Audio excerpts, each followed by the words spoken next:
یہ کہتے ہیں کہ کیا ٹوٹے تارے کو دیکھنا کیسا ہے، کیا اس سے حاجت پوری ہوتی ہے؟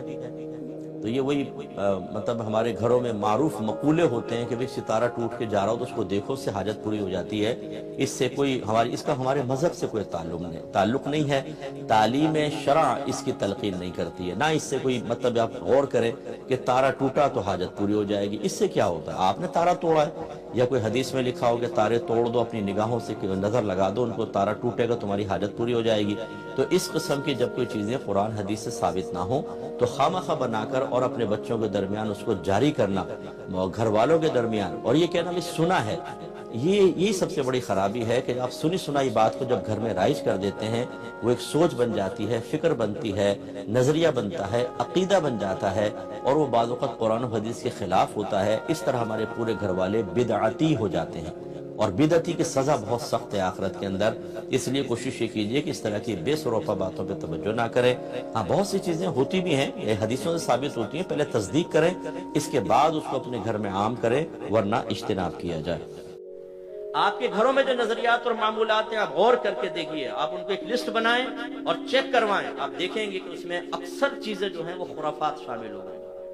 میرے آقا صلی اللہ علیہ وسلم کے دور میں ماہ سفر کو منحوس سمجھا جاتا تھا، یہ کفار کا عقیدہ تھا، کفار کا نظریہ تھا، ان کے خیالات تھے۔ سرکار نے فرمایا ولا سفر کوئی چیز نہیں، اس میں کوئی نحوست نہیں۔ ہمارے گھروں میں سفر کا مہینہ، عورتیں کیا کہتے ہیں؟ خالی کا مہینہ، اس میں شادی نہیں کریں۔ کیوں بھائی نحوستیں نازل ہوتی ہیں، شادی کریں گے بے برکتی ہوگی۔ اتنا ان کے سمجھ میں نہیں آتا کہ سفر کے منحوس مہینے میں تو آپ نے شادی نہیں کی، تو اس کا مطلب ہے 11 مہینے تو بابرکت تھے نا۔ ان 11 مہینوں میں جو شادیاں ہو رہی ہیں ان کی کون سی برکات ظاہر ہو رہی ہے، یہ بتائیے۔ کس نحوست سے بچنا چاہتے ہیں؟ کہ سورہ معاٹے کی گولیاں بنائیں، سورہ مزمل پانی میں ڈال دو، کراماتی مچھلیاں وہ گولی کھا کر ایسی دعا دیں گی کہ پیر اور فقیر کی دعا بھی کیا اثر کرے گی، وہ مچھلی کی دعا اثر کرے گی اور بیڑا پار ہو جائے گا۔ کہاں سے ثابت ہے بھائی جان یہ چیز؟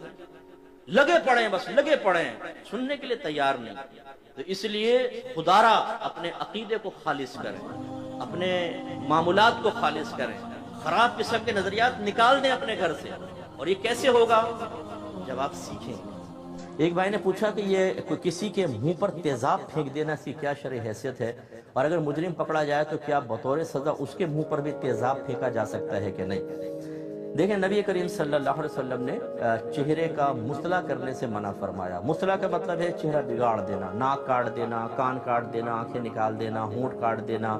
یعنی یہ حالت، یہ جنگ کے اندر خاص طور پہ ایسا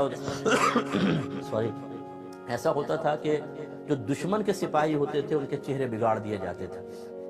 نبی کریم صلی اللہ علیہ وسلم نے مصلح کرنے سے منع فرمایا، یعنی دشمن کا مصلح کرنا، جو دشمن اسلام ہے، دشمن خدا، دشمن رسول، منع کر دیا۔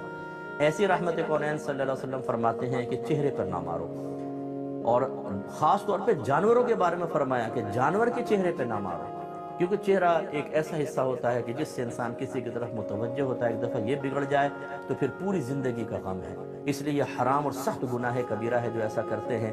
بروز قیامت بس یہ قبر میں موت بلکہ ان کی آ جائے، موت اتنی سخت ہوگی اور پھر قبر مسلسل عذاب، مسلسل عذاب، مسلسل عذاب، ایسا ہے۔ اچھا، اب یہ کہ کیا مجرم کے ساتھ ایسا کر سکتے ہیں؟ ایسا نہیں کر سکتے، کیونکہ میرے آقا صلی اللہ علیہ وسلم نے منع فرما دیا۔